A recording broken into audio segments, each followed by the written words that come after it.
အားလုံးပဲမင်္ဂလာပါ TK Sharing YouTube Channel ကနေပြန်လည်ကြိုဆိုလိုက်ပါတယ်ကျွန်တော်ဒီနေ့မိတ်ဆွေတို့ကိုတင်ဆက်ပေးခြင်းတဲ့အကြောင်းအရာကတော့မိတ်ဆွေတို့ရဲ့ဘဝမှာငွေကြေးပိုင်ဆိုင်မှုတိုးပွားခြင်းနဲ့ဆိုရင်မိတ်ဆွေငွေကြေးကိုအကျိုးရှိရှိနဲ့နီလန်းမှန်ကန်စွာအသုံးချတတ်ဖို့လိုအပ်ပါတယ်ဒါကြောင့်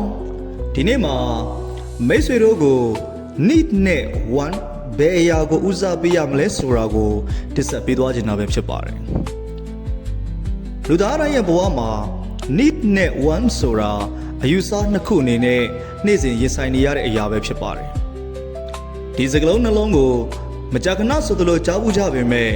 ဒီစကားလုံးနှလုံးရဲ့အဓိပ္ပာယ်နဲ့တက်ရောက်မှုမတူတဲ့အတွက်ကြောင့်မိတ်ဆွေတို့အနေနဲ့ကွဲကွဲပြားပြားသိရှိထားဖို့လိုအပ်ပါတယ်ပထမဦးဆုံးလိုအပ်ချက်ဖြစ်တဲ့ need ဆိုတာပါလေ need ဆိုတာလူသားတို့အသက်ရှင်ဖို့နဲ့ကျန်းမာရေးကောင်းမွန်စွာ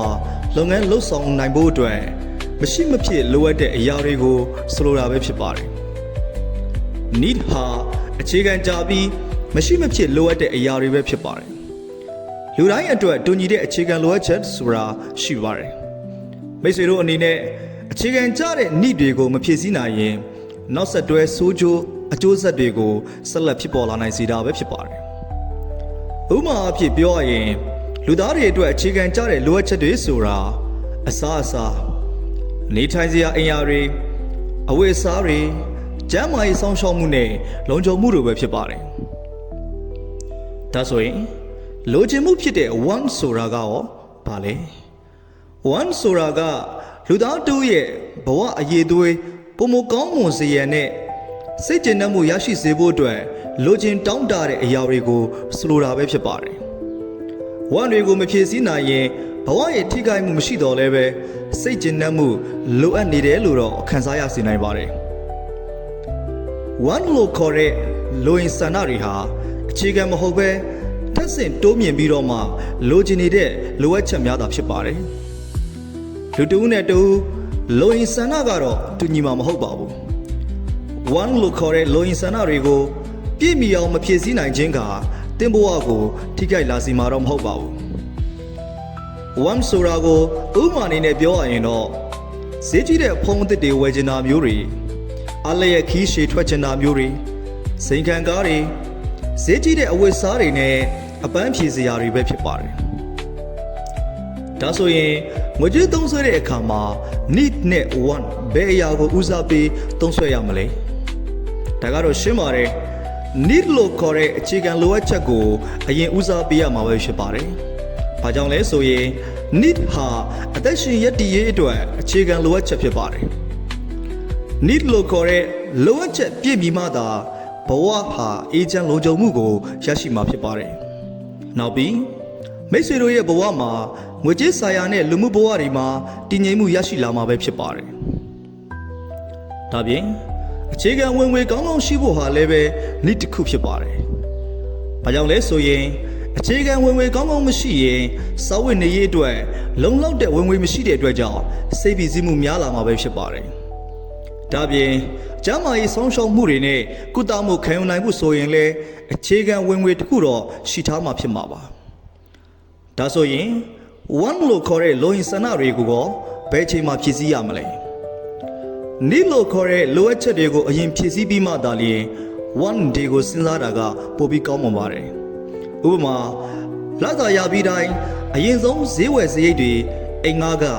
မီတာကစတဲ့ need တွေအတွက်အရင်စပြီးတော့ဖယ်ထားပါပြီးမှကြံငွေနဲ့မိမိရဲ့ want တွေဖြစ်တဲ့ဥပမာအပြင်ဆိုင်မှာသွားစားချင်တာမျိုးရှိုးပွဲသွားတာတွေ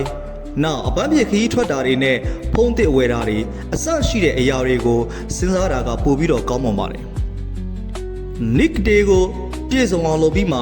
want တွေကိုဖြည့်ဆည်းတာဟာပိုမိုချုံမိန်ပါတယ်။ဒီလိုမျိုး need တွေကိုဦးစားပေးခြင်းဟာငွေကြေးအခက်အခဲများကိုလျော့ပါစေနိုင်ပါတယ်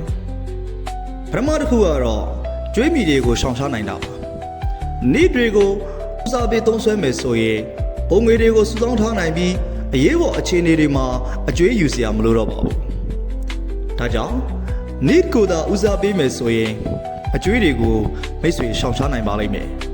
။နောက်တစ်ခုက ရေရှည်တည်တဲ့ဘဝကိုပိုင်ဆိုင်နိုင်ပါတယ်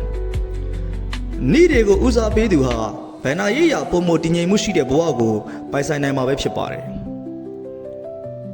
အခုဆက်ပြီးမိတ်ဆွေတို့အနေနဲ့မိမိရဲ့ one လို့ခေါ်တဲ့လိုအင်ဆန္ဒတွေကိုဘလို့နီးလန်းတွေနဲ့ထိချုပ်ရမလဲဆိုတာကိုဆက်ပြီးတော့တင်ပြပေးခြင်းပါတယ်နံပါတ်1ကတော့အသုံးစရိတ်တွေကိုအမြဲဆန်းစစ်ပါမိတ်ဆွေတို့ရဲ့ budget ကိုအမြဲဆန်းစစ်ပေးပါအမြဲတမ်းကိုယ့်ရဲ့ဝင်ငွေထွက်ငွေကိုစစ်ဆေးပေးမဲ့ application တွေဖြစ်တဲ့ Money Level, Spendy, Wobless ဆိုတဲ့ဒီလိုမျိုး software တွေနဲ့နေ့စဉ်ကိုယ့်ရဲ့အသုံးစရိတ်တွေကိုဆန်းစစ်လို့ရပါတယ်ဒါမှမဟုတ်စာအုပ်ထဲမှာနေ့စဉ်အသုံးစရိတ်တွေမှတ်သားထားတာမျိုးတွေပြီးရင်ဘယ်နေရာမှာအများဆုံးသုံးမိလဲဆိုတာတွေကိုပြန်ပြီးတော့ဆန်းစစ်ကြည့်တာမျိုးတွေကိုလုပ်ဆောင်လို့ရပါတယ်နံပါတ်2ကတော့လိုအပ်ချက်နဲ့လိုအင်ကိုခွဲခြားနိုင်ဖို့လိုပါတယ်ကိုယ့်အတွက်တကယ်လိုအပ်တဲ့လိုအပ်ချက်တွေကဘာတွေလဲအခြေခံစာဝတ်နေရေးအရေးပါတဲ့အရာတွေဖြစ်တဲ့ဥပမာဈေးဝယ်စရိတ်တွေလားအိမ်ငှားကလားမီတာကလားဒါတွေကိုအရင်ဆုံးမှတ်သားထားဖို့လိုအပ်ပါတယ်နောက်ပြီးတော့မှမိမိရဲ့လိုအင်ဆန္ဒ want တွေကိုပြန်ပြီးတော့စဉ်းစားပါကိုဘာကိုလိုချင်တာလဲဆိုတာကိုပြန်စဉ်းစားပါစိတ်ကျေနပ်မှုအတွက်လိုချင်တဲ့အရာတွေဖြစ်တဲ့ဥပမာအသစ်ထွက်တဲ့ဖုန်းတွေအလားကုန်ပစ္စည်းတွေစတာတွေကိုလည်းစဉ်းပြုစုပါပြီးရင်ကိုယ့်ရဲ့လိုအင်ဆန္ဒအရလိုချင်နေတဲ့သုံးစွဲမှုတွေကိုပြန်ပြီးတော့ကန့်သက်လျှော့ချပါနံပါတ်3ဘတ်ဂျက်တစ်ခုချမှတ်ပါမိတ်ဆွေရတဲ့ဝင်ငွေကို50 30 20 စီးမြင့်ကိုသုံးပြီးတော့ခွဲခြမ်းပါ50လို့ခေါ်တဲ့90%ဟာမိတ်ဆွေရဲ့လိုအပ်ချက်တွေအတွက်သုံးစွဲဖို့ဖြစ်ပါတယ်30လို့ခေါ်တဲ့30%ကတော့မိတ်ဆွေရဲ့လိုအင်ဆန္ဒတွေအတွက်အသုံးပြုပါကျန်20ကိုတော့ငွေစုချင်းဒါမှမဟုတ်ရင်းနှီးမြှုပ်နှံမှုအတွက်ချန်ထားပေးပါဒီဘတ်ဂျက်ထဲကနေမှ1အတွက်သတ်မှတ်ငွေထက်ပိုမသုံးမိဖို့လိုအပ်ပါတယ်နံပါတ်4အသုံးစရိတ်စည်းကမ်းဖြစ်တဲ့24နာရီစည်းကမ်းကိုလိုက်နာပါဒါကဘာကိုဆိုလိုတာလဲဆိုရင်မိတ်ဆွေဈေးကြီးတဲ့ပစ္စည်းဝယ်တော့မယ်ဆိုရင်24နာရီစောင့်ပြီးထပ်စဉ်းစားပါပြီးမှဝယ်ပါဘာကြောင့်လဲဆိုရင်ဒါကအများကြီးမိတ်ဆွေကိုပြောင်းလဲသွားစေနိုင်ပါတယ်နောက်ပြီးအိတ်ကထဲမှာဝေသားအများကြီးမထားပါနဲ့မိတ်ဆွေဘာကြောင့်လဲဆိုရင်လူရဲ့စိတ်ဟာရှိနေရင်သုံးခြင်းစိတ်ပိုပြီးဖြစ်လာတတ်လို့ပါနောက်ပြီး credit card တွေ online ငွေသုံးတာတွေကိုလည်းရှောင်မကြပါဒါတွေဟာလည်းပဲအလွယ်တကူငွေပေးချင်နိုင်တဲ့အတွက်ပိုပြီးတော့သုံးမိစေတတ်ပါတယ်နောက်ပြီးအသုံးမလိုတဲ့ပစ္စည်းတွေဝယ်တော့မယ်ဆိုတိုင်းဒါကငါ့အတွက်တကယ်လိုအပ်နေတာလားဒါကိုမဝယ်လို့ရသလားဆိုတဲ့မေးခွန်းတွေကိုပြန်မေးပါဒီအခါ one လို့ခေါ်တဲ့လိုအင်ဆန္ဒတွေအတွက်အပိုသုံးစွဲမှုတွေကိုရှော့ချသွားနိုင်မှာပဲဖြစ်ပါတယ်နံပါတ်5ရည်မှန်းချက်ထားပြီးတော့ငွေစုပါဥမာအတိုးရတဲ့ငွေစုအကောင့်တွေကိုဘဏ်တွေမှာဖွင့်ထားပါပြီးရင်အနာဂတ်အတွက်ရည်မှန်းချက်ဖြစ်တဲ့ဥမာအိမ်ဝယ်ဖို့ခရီးထွက်ဖို့အစရှိတဲ့ရည်မှန်းချက်တွေထားပါဒီအခါမလိုလားအပ်တဲ့အသုံးစရိတ်တွေကိုချွေတာသွားနိုင်မှာပဲဖြစ်ပါတယ်နံပါတ်6စိတ်ပိုင်းဆိုင်ရာထိန်းချုပ်ပါတချို့တွေကရှိပါတယ်စိတ်ဖြစ်စည်းတဲ့အခါလှုပ်ချင်တာလှုပ်ပြမယ်ဆိုပြီးဈေးဝယ်တာတွေကိုလှုပ်တယ်လို့ရှိပါတယ်ဒီလိုမျိုးအပြုတ်မှုတွေကိုရှောင်ကျဉ်ဖို့လိုပါတယ်စိတ်ညစ်လို့ shopping သွားတာမျိုးတွေကိုမလုပ်ပါနဲ့နောက်ပြီးငွေကြေးနဲ့ပတ်သက်ပြီးငွေကြေးဆိုင်ရာအကြံပေးနိုင်တဲ့သူတွေဖြစ်တဲ့ကိုယ့်ရဲ့မိတ်ဆွေတွေဒါမှမဟုတ်တခြားသောပုဂ္ဂိုလ်တွေနဲ့တိုင်ပင်ပါဒါပြင်ငွေကြေးဆိုင်ရာဘုဒ္ဓရပါစေမဲ့စာပေတွေကိုလည်းလေ့လာဖတ်ရှုပါမိတ်ဆွေနံပါတ်8တိုးတက်မှုတွေကိုအမြဲဆန်းစစ်ပါဒါကဘာကိုဆိုလိုတာလဲဆိုရင်ကိုယ့်ရဲ့လစဉ်ငွေကြေးအခြေအနေကိုအမြဲသုံးသပ်ပါကိုသတ်မှတ်ထားတဲ့အတိုင်းသုံးနိုင်သလားကိုဒီလဘယ်လောက်ထိချွေတာနိုင်တယ်လဲဆိုတာတွေကိုသိအောင်ဆန်းစစ်ပါကိုယ့်ရဲ့သတ်မှတ်ထားတဲ့ဘတ်ဂျက်အတိုင်းသုံးနိုင်ခဲ့ရင်ကိုချီးကျူးပါနောက်ဆုံးအနေနဲ့ကမ္ဘာကျော်ယင်းနှိမ့်မြုပ်နယ်မှုပညာရှင် Warren Buffett ရဲ့အကြံပေးစကားကိုမိတ်ဆွေတို့အတွက်မျှဝေပေးခြင်းပါတယ်ဒါကတော့တင့်အတွက်လိုအပ်တာကိုဝယ်ပါလိုချင်တာကိုဝယ်ဖို့ဝေစုပါဒါဟာကျွမ်းမချမ်းသာခြင်းစီကိုသွားတဲ့ ရိုးရှင်းသောလမ်းကြောင်းပဲဖြစ်ပါတယ်လို့ Warren Buffett ကအကြံပေးခဲ့ပါတယ်။ကြောင့်နေ့နဲ့1ကိုမှန်ကန်စွာခွဲခြားသိမြင်နိုင်ခြင်းဟာဘဝရဲ့အရေးကြီးတဲ့အောင်မြင်မှုတစ်ခုပဲဖြစ်ပါတယ်။နေ့နဲ့1ကိုခွဲခြားသိမြင်နိုင်ခြင်းသည်ရုပ်ပိုင်းဆိုင်ရာကိုယ်သာမှာကစိတ်ပိုင်းဆိုင်ရာကျန်းမာသောဘဝတစ်ခုအတွက်အလွန်အရေးကြီးပါတယ်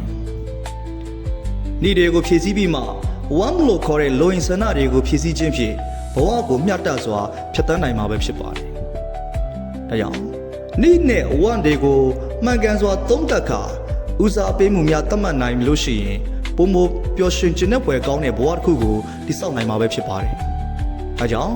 မိတ်ဆွေတို့လည်းပဲနေ့နဲ့1ရဲ့သဘောတရားတွေကိုသိရှိပြီး1 day ကိုထိန်းချုပ်ကာငွေကြေးဆိုင်ရာတိုးတက်အောင်မြင်တဲ့ဘဝတွေကိုပိုင်ဆိုင်နိုင်ကြပါစေလို့ကျွန်တော်ဆုတောင်းပေးပါတယ်။ကျွန်တော်ဒီနေ့တင်ဆက်ပေးခဲ့တဲ့အကြောင်းအရာဟာ